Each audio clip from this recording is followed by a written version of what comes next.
घमंडी नंद और भाभी का पहला बच्चा। साक्षी घर की फर्श साफ कर रही थी, तभी उसकी नंद पायल अपने कमरे से बाहर आती है और जैसे ही उसका पैर गीले फर्श पर पड़ता है तभी पायल झट से कमर के बल नीचे गिर जाती है। माँ मेरी कमर। अरे। तभी साक्षी के सास ससुर कुलदीप मीनाक्षी दोनों वहां आते हैं। अरे पायल, कैसे गिर गई तू? ए भगवान, मेरी बच्ची। सब पायल को उठाकर सोफे पर बिठाते हैं। पायल बहन, बहुत दर्द हो रहा है क्या आपको? रुकिए, मैं आपके लिए मरहम लेकर आती हूँ। माँ, मेरी कमर। बहुत दर्द हो रहा है क्या बिटिया? इस मनहूस साक्षी ने जानबूझकर मेरे कमरे के बाहर पानी फेंका होगा ताकि मैं नीचे गिर जाऊं। अब देखना मैं इसके साथ क्या करती हूँ। पायल, अगर ज्यादा दर्द हो रहा है तो हम डॉक्टर को दिखा कर आते हैं। बेटा, 2 दिन बाद तुम्हारी शादी है। नहीं पिताजी, मैं ठीक हूँ, डॉक्टर को बताने की कोई जरूरत नहीं। तभी साक्षी मलहम लगाकर पायल को लगाती है। थोड़े समय बाद पायल बाहर सोफे पर बैठी थी और साक्षी रसोई में थी। इस साक्षी की बच्ची को अभी सबक सिखाती हूँ मैं। अरे भाभी, कहाँ हो? भाभी, मेरे पैरों में बहुत दर्द हो रहा है, जरा मेरे पैर दबा दीजिए ना। तभी साक्षी पायल के पैर दबाने लगती है। भाभी जी, बड़ा शौक है ना आपको मुझे सताने का। अब देखते जाइए कैसे मैं आपको पागल बनाती हूँ। साक्षी गोंदपुर गांव में रहने वाले एक गरीब माता पिता की बेटी थी। 1 महीना पहले ही साक्षी की शादी उसी गांव के एक अमीर लड़के राहुल से हुई थी। राहुल उसी गांव की एक कंपनी में नौकरी करता है। उसके परिवार में उसके माता पिता और बहन थी। जब से साक्षी इस घर में बहू बनकर आई है तब से उसके और पायल के बीच 36 का आंकड़ा है। पायल बहुत घमंडी थी। करीब 2 घंटे तक साक्षी पायल के पैर दबाती रही। दोपहर का समय, तभी साक्षी रसोई में आकर सबके लिए खाना बनाती है और फिर घर की सफाई, कपड़े धोना, बर्तन धोना, शाम तक ये सब करने लगी। आज तो बहुत थकान लग रही है, राहुल जी आते ही होंगे, तब तक थोड़ा आराम कर लेती हूँ। ये कपड़े तो सारे धोए हुए, चलो इन्हें गंदा करके साक्षी को इन्हें धोने लगाती हूँ। पायल जानबूझकर धोए हुए कपड़ों को अपने पैरों से मसल कर मैला करती है और उन कपड़ों को लेकर साक्षी के कमरे में आती है। अंदर साक्षी अपने बेड पर लेटी हुई थी। ये लो, समय मिला नहीं कि मेरी कामचोर भाभी लग जाती है आराम करने में। अरे ओ भाभी, यहाँ क्या पैर पसारे पड़ी हो? चलिए उठिए और जाकर मेरे ये कपड़े धोआइए। साक्षी पायल के कपड़े धोने चली जाती है। पायल इसी तरह साक्षी को परेशान करती थी। करीब 2 दिन ऐसे ही बीत जाते हैं और पायल की शादी उसी गांव के एक अजीत नाम के अमीर लड़के से हो जाती है और पायल अपने ससुराल चली जाती है। अजीत के परिवार में उसके माता पिता शेखर दामिनी थे। कई महीने ऐसे ही बीत जाते हैं। इन दिनों पायल और साक्षी दोनों गर्भवती थी। दोनों की गर्भवती का 8वां महीना चल रहा था। तभी पायल आराम करने के लिए अपने मायके आती है। जी, हम कितने भाग्यशाली है ना कि हमारे घर एक साथ 2 बच्चे आने वाले, एक नाती होगा और एक पोता होगा। हाँ मीनाक्षी, मैं तो इतना खुश हूं ना। देखना, जब बहू को बच्चा होगा ना तो मैं राहुल के उस बच्चे के साथ खूब खेलूंगा।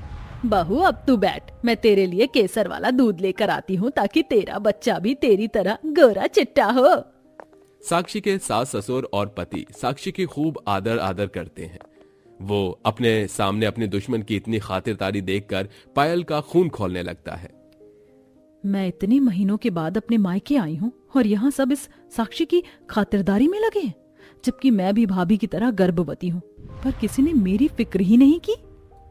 चलो अब 2 ग्लास में दूध डालकर उसमें केसर मिलाकर पायल और बहू को दे आती हूँ।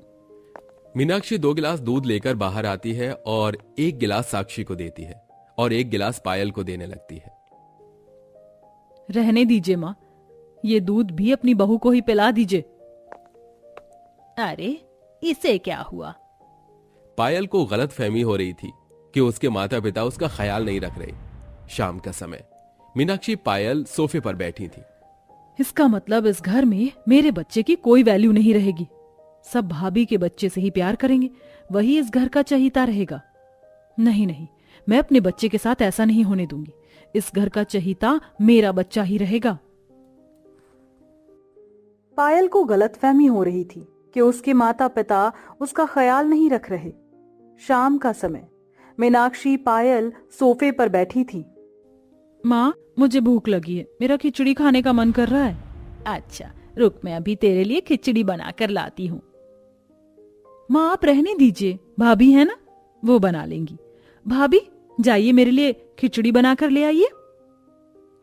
जी पायल बहन, अभी लाती हूँ। बहू तू रहने दे, पायल बिटिया बहू गर्भवती है, उसे इस समय आराम करना चाहिए। माँ जरा सी खिचड़ी बनाने में मर नहीं जाएगी भाभी। भाभी आपको शर्म नहीं आती? आप माँ से इस उम्र में अपनी सेवा करवा रही हो, माँ के भोलेपन का अच्छा फायदा उठा रही हो आप। नहीं पायल बहन, ऐसा नहीं। पायल बिटिया तू ऐसी बातें क्यों कर रही है? माँ आप चुप रहिए, इतनी अच्छाई दिखाना भी अच्छी बात नहीं है। जब से मैं आई हूँ तब से देख रही हूँ कि भाभी ने आपको नाक का मैल समझ रखा है। जाइए भाभी, खिचड़ी बनाइए मेरे लिए। साक्षी रसोई में चली जाती है। इसी तरह पायल साक्षी से सारा दिन घर के काम करवाने लगी। रात का समय, पायल अपने कमरे में थी।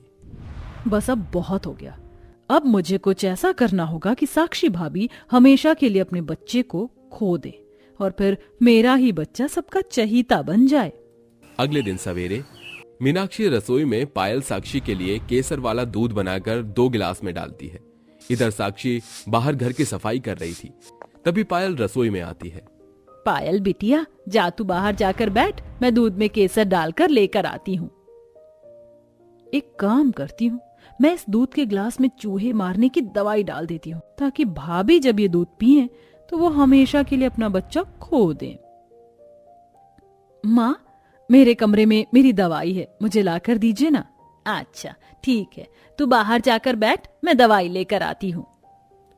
मीनाक्षी रसोई से बाहर चली जाती है। तभी पायल रसोई से चूहे मारने की दवाई लेकर 1 गिलास दूध में वो दवाई डाल देती है। तभी मीनाक्षी रसोई में आती है। पायल बिटिया तूने अभी तक दूध नहीं पिया? ले बिटिया जल्दी से दूध पी ले। तभी मीनाक्षी वही दूध का गिलास उठाती है जिस गिलास में पायल ने चूहे मारने की दवाई डाली थी।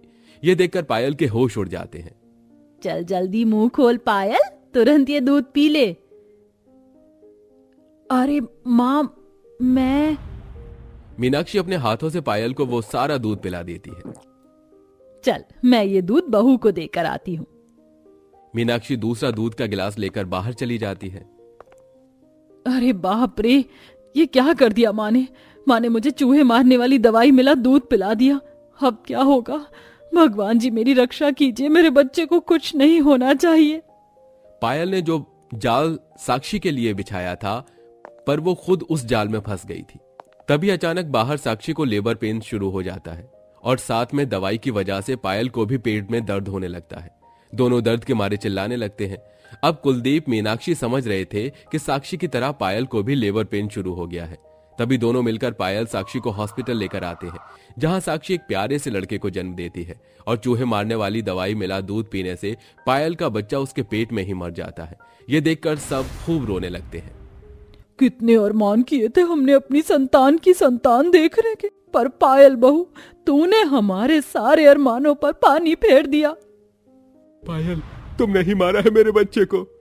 अजीत दामिनी पायल को खूब खरी खोटी सुनाते हैं। जी मुझे माफ कर दीजिए। माफ करना पायल, आज से तेरा और मेरा कोई रिश्ता नहीं। ये सुनकर सबके होश उड़ जाते हैं। तभी साक्षी अपना बच्चा लाकर पायल की गोद में रख देती है। अजीत जी, दामिनी काकी, आज से मेरा बच्चा पायल बहन का बेटा है। मैं आपके सामने हाथ जोड़कर विनती करती हूँ कि पायल बहन से रिश्ता मत तोड़िए आप। ये सुनकर सबके होश उड़ जाते हैं। भाभी, आप अपना बच्चा मुझे दे रहे हो? भाभी, मैं आपके साथ इतना बुरा करती आ रही थी। मैं आपके बच्चे को जान से मारना चाहती थी और आप मेरा रिश्ता बचाने के लिए अपने जिगर का टुकड़ा मुझे दे रहे हो। मुझे माफ कर दीजिए भाभी। तभी पायल रोते रोते सबको अपने करतूतों के बारे में बताती है कि उसी ने पायल के गिलास में चूहे मारने वाला दूध मिलाया था, जो मीनाक्षी ने पायल को ही पिला दिया था। ये सुनकर मीनाक्षी और सब पायल को खूब बातें सुनाते हैं। मुझे माफ कर दीजिए भाभी, मुझसे गलती हो गई। माँ जी, ससुर जी, पायल बहन को माफ कर दीजिए। पायल बहन, आपने मेरे बच्चे को नुकसान पहुंचाने के चक्कर में खुद के ही बच्चे को खो दिया। इसीलिए कहते हैं पायल बहन कि बुराई का नतीजा हमेशा बुरा ही होता है। उसके बाद पायल को अपनी गलती का एहसास हो गया और उसने हमेशा के लिए अपनी बुराई छोड़कर साक्षी को उसका बच्चा वापस दे दिया और वो अपने पति से माफी मांगकर अपने ससुराल चली गई।